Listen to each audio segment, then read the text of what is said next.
Tejas academy స్థాపించిన 12 సంవత్సరాల్లో 1918 defence ఉద్యోగాలతో పాటు ఇంటర్లో రాష్ట్ర స్థాయి మార్కులు సాధించి తెలంగాణ నెంబర్ 1 గా నిలిచిన తేజస్. అందరికీ శనార్థే.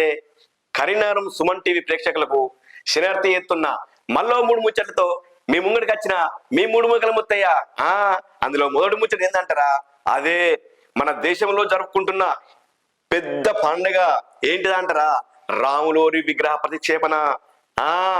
అయితే ఈ యొక్క రాములోరి విగ్రహం అంటే 500 ఏళ్ల సుందరి జరుగుతున్న కళ ఇప్పుడు నెరవేరింది. అది మన దేవుడిచ్చిన మనకు ఒక పూర్వజన్మ సుకృతం లెక్క మనం భావించుకోవాలి. అదే ఇప్పుడు ఇంతకు ముందే మనకు ఊరూరుకు పల్లె పల్లెకు మనకు రాములోని అక్షింతలు పంపించడం జరిగింది.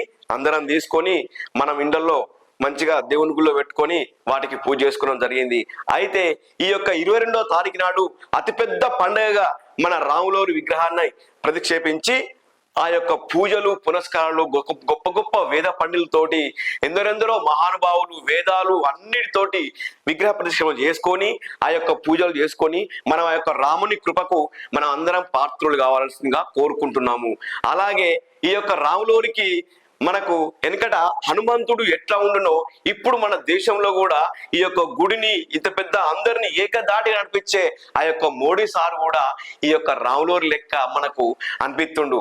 అదే అందరు అట్లా అనుకుంటారు కదా. అవును, ఆ యొక్క హనుమంతుడు అంటే నాకు ఒకటి గుర్తొచ్చింది. హనుమంతుడు అంటే ఏంటిది, 2వ ముచ్చట.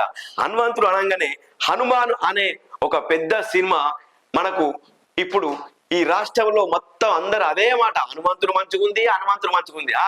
అందులో యాక్టింగ్ చేసిన లెవెల్ అంటే ఆ యొక్క ఇందిరా సినిమా లేదా చిరంజీవి సార్ది, అందులో చిన్న పిల్లగానిగా నేనున్నానే నాయనమ్మ అని వచ్చిన పిల్లగాడు ఆ తేజ పిల్లగాడు. ఆ తేజ పిల్లగాడు ఇవాళ హనుమాన్ అనే సినిమాతోటి ఎంతో మంచి గొప్ప భక్తి సినిమా లెక్క ఇంట్లో పిల్ల పాపలతో అందరూ చూసవచ్చిన మంచి ఒక పెద్ద సినిమా లెక్క అనిపించింది. అదే అంటారు.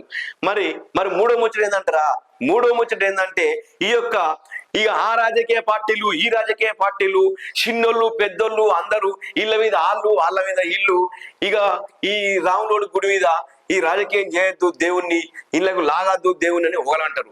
మేము ఎక్కడ లాగుతున్నాను ఇంకోలా అంటారు. అయితే మీ అందరికీ పార్టీలకు శతకోటి నమస్కారం చేస్తున్నాను నేను అయ్యలారా. అయితే ఈ యొక్క దేవుణ్ణి మాత్రం ఈ రాజకీయాలకు గుంజకుండా ఆ యొక్క దేవుణ్ణి 22వ తారీఖు దాకా మంచిగా విగ్రహ ప్రతిష్ఠ చేసుకొని మనం పూజలు చేసుకుందాం. దీనిలోకి ఎవ్వర సులభం కోసం ఒకరి మీద ఒకరు చేయొద్దని నేను అందరికీ సవినయంగా కోరుకుంటున్నాను. మళ్ళీ 3 ముచ్చటతో మీ ముందుంటా, మీ 3 ముక్కల ముత్తయ్య. శనార్థే.